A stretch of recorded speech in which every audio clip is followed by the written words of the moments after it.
नमस्कार मित्रों,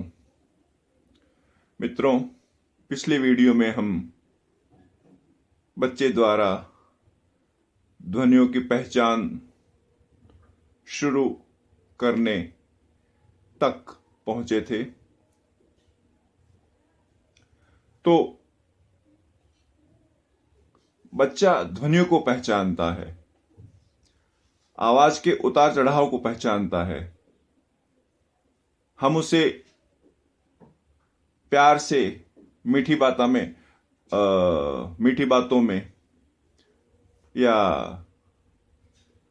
क्या कहते हैं, तोतली तोतली भाषा में उससे बात करें या उसे खिलाने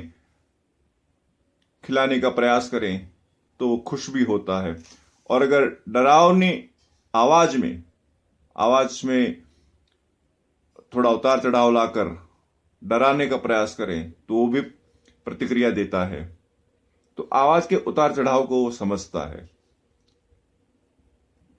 ध्वनि के उतार चढ़ाव को वो समझता है, ध्वनि के फर्क को वो पहचानता है।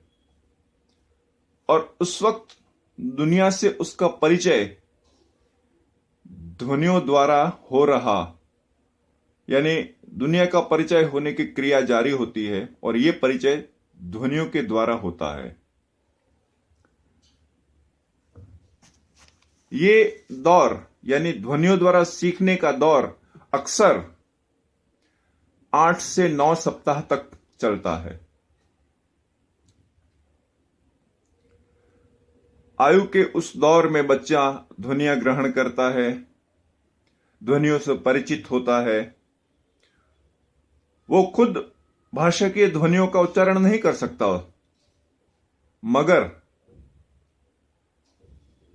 अपनी जरूरत को वो ध्वनियों द्वारा व्यक्त जरूर करता है।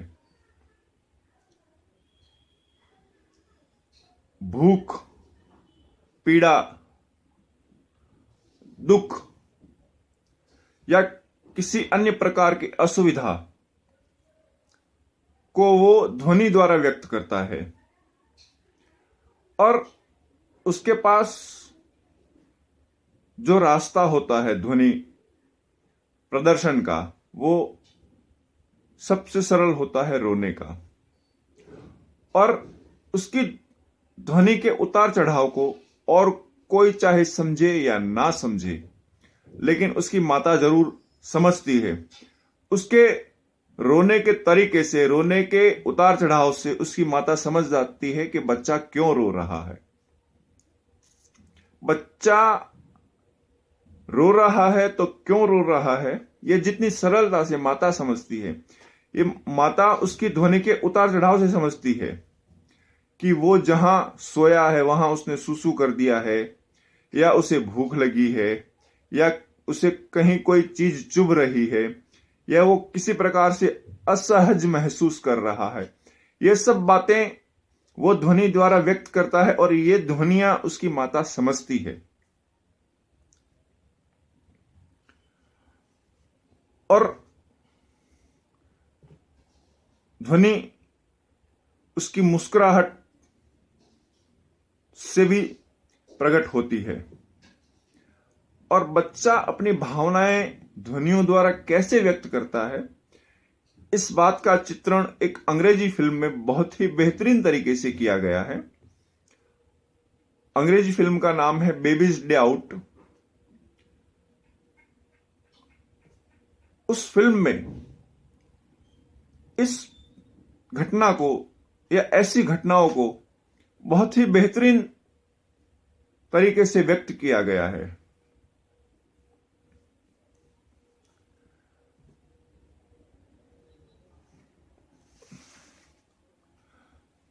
धीरे धीरे ये क्रम आगे बढ़ता है। हंसने की शुरुआत के बाद अन्य ध्वनियों की शुरुआत भी होती है।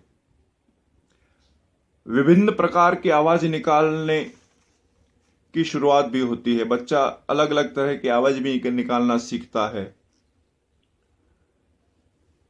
शुरू शुरू में वो अ, ई जैसे ध्वनियों का उच्चारण करता है। ये सबसे सरल ध्वनियां हैं। ई स्वाभाविक रूप से निकलती है। अगर हमें कहीं चोट लगती है तो स्वाभाविक रूप से उई, आई, ऊ इस तरह की आवाजें निकलती है। ये बहुत ही सरल ध्वनियां हैं और एक तरह से इनबिल्ट ध्वनियां हैं, अपने आप निकल जाती है।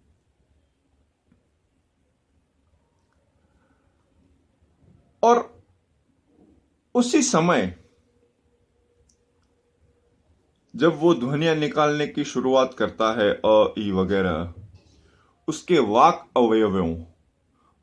अवयवों की तालीम की, प्रशिक्षण की शुरुआत होती है। वाक अवयव जीभ, होठ, कंठ, इनके तालीम की शुरुआत, प्रारंभ उस वक्त होता है।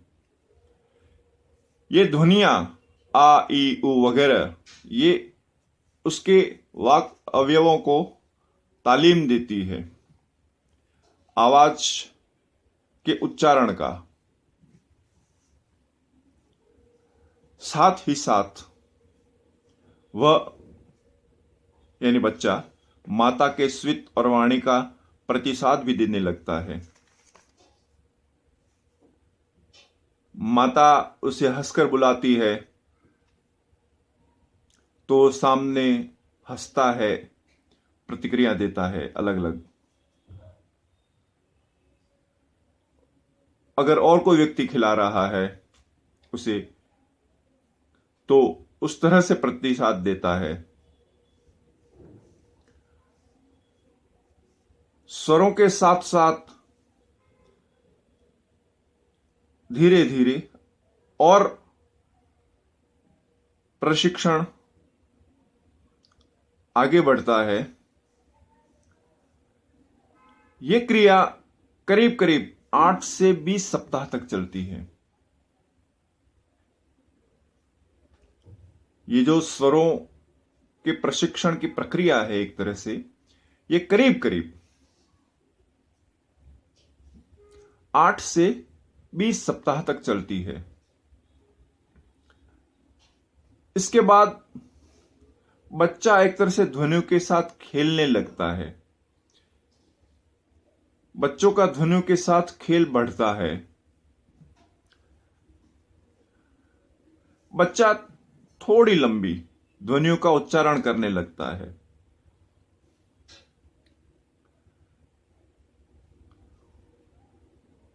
साथ ही साथ उच्चारण में व्यंजन भी शामिल होने लगते हैं।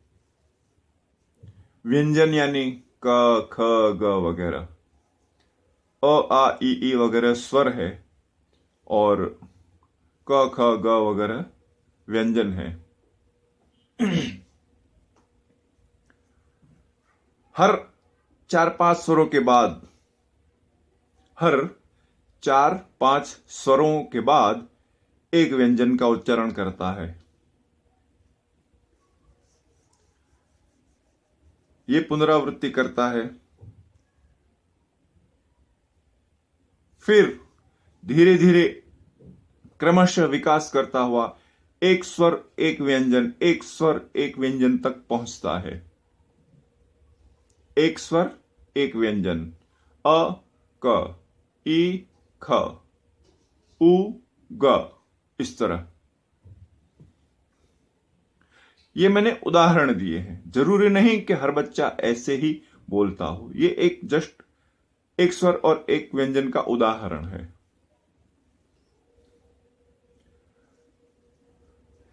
यह प्रक्रिया अंदाजन 20 से 30 सप्ताह तक चलती है।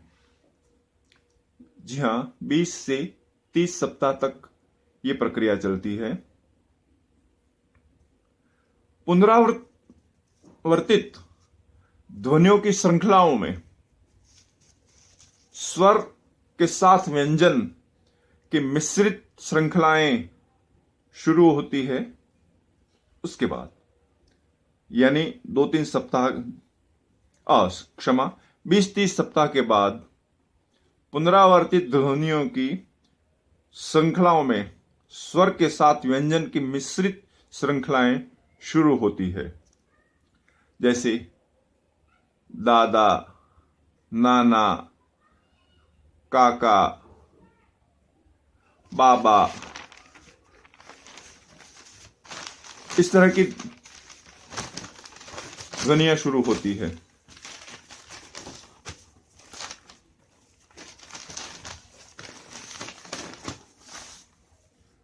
मामा।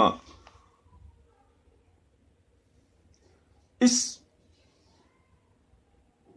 दौर को अंग्रेजी में बिबलिंग कहा जाता है।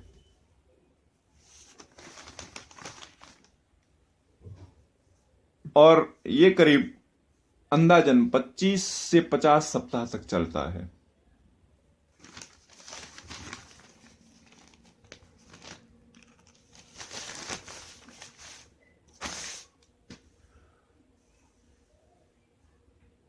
इस दौरान बच्चे के परिवारजन भी शब्द जैसे लगने वाली शब्द श्रेणियों द्वारा बच्चे को रिश्तों से परिचित करवाते हैं।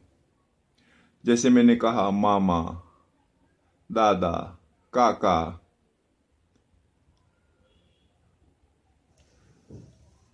इस तरह बच्चा ध्वनि को अर्थ और रिश्तों से जोड़ना सीखता है। गौर कीजिए, दादा एक ध्वनि है, एक शब्द भी है और एक रिश्ता भी है।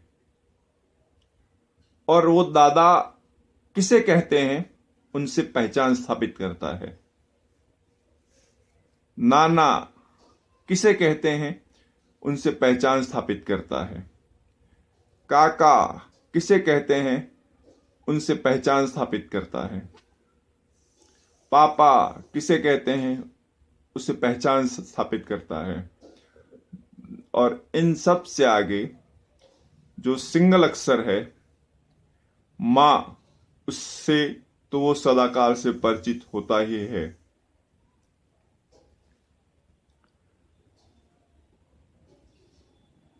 तो ध्वनियों के साथ रिश्तों को जोड़कर दुनिया को समझने का सिलसिला आगे बढ़ता है, अर्थ जोड़ता है। एक शब्द या 1-2 शब्द की पंक्तियां सीखता है। धीरे धीरे वो दादा, मामा से एक शब्द या 1 या 2 शब्द की पंक्तियां, मां आ, मामा आजा, दादा आजा, दादा आ जाओ। 1-2 शब्द की पंक्तियां हैं। मां आजा।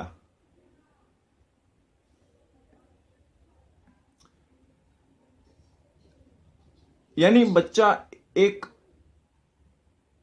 शब्द के द्वारा कई अर्थ बताने का प्रयास भी करता है। हम ये भी समझ सकते हैं कि बच्चा एक शब्द के द्वारा कई अर्थ बताने का, व्यक्त करने का प्रयास करता है। मां, मुझे भूख लगी। कुछ बोलता है, कुछ अभिनय करता है।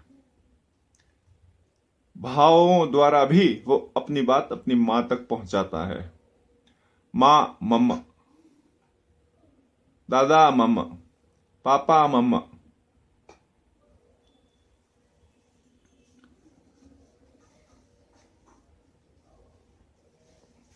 कमाल है ना। वाकई बच्चे द्वारा सीखने की जो प्रक्रिया है, कमाल की गति से चलती है।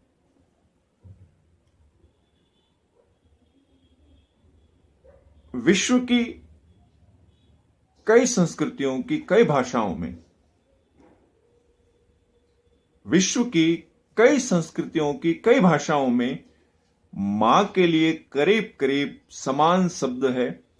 और उससे भी ज्यादा महत्वपूर्ण बात यह है कि उस शब्द में म अक्षर का उपयोग होता है। करीब करीब हर भाषा, करीब करीब हर भाषा, हर बोली में मां के लिए जो शब्द है, माता के लिए जो शब्द है, उसमें म शब्द का उपयोग होता है। 2-3 तो हम भी जानते हैं, बल्कि हो सके आप ज्यादा भी जानते हो। मम्मी, मां, माई वगैरह वगैरह।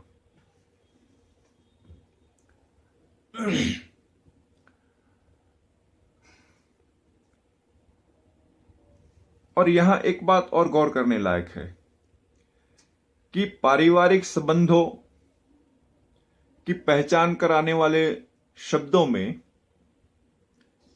पारिवारिक संबंधों की पहचान कराने वाले शब्दों में अक्षरों की पुनरावृत्ति, जैसे मैंने कहा मामा, दादा, काका, बहुत सूचक है। ये व्यवस्था जब भी बनी होगी, जिसने भी बनाई होगी, जैसे भी बनाई होगी, बहुत कमाल का काम किया है उन्होंने।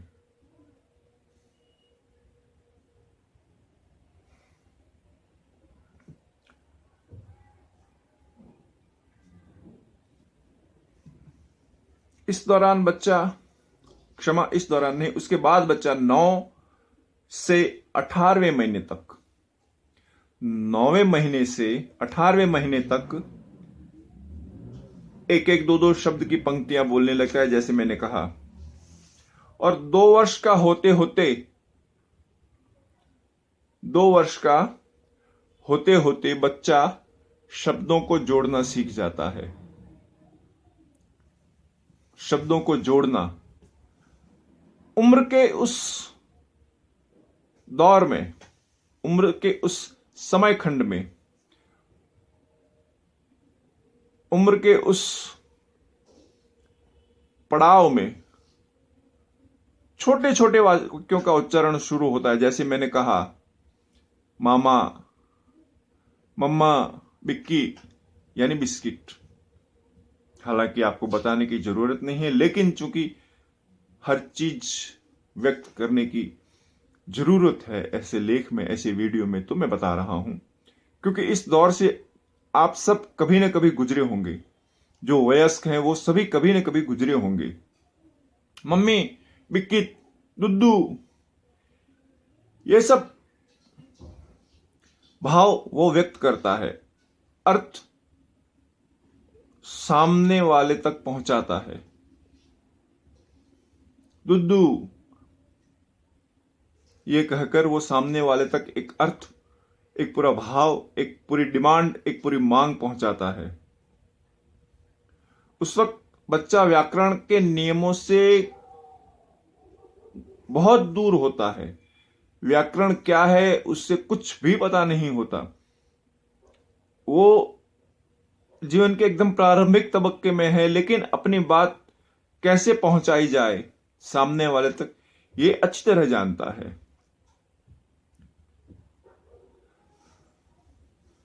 तो चाहे उसकी अभिव्यक्ति में व्याकरण के नियमों का पालन हो या ना हो, हालांकि ज्यादातर होता है, व्याकरण के नियमों का पालन हो या ना हो, लेकिन व्याकरण का सातत्य जरूर होता है, अपने आप होता है।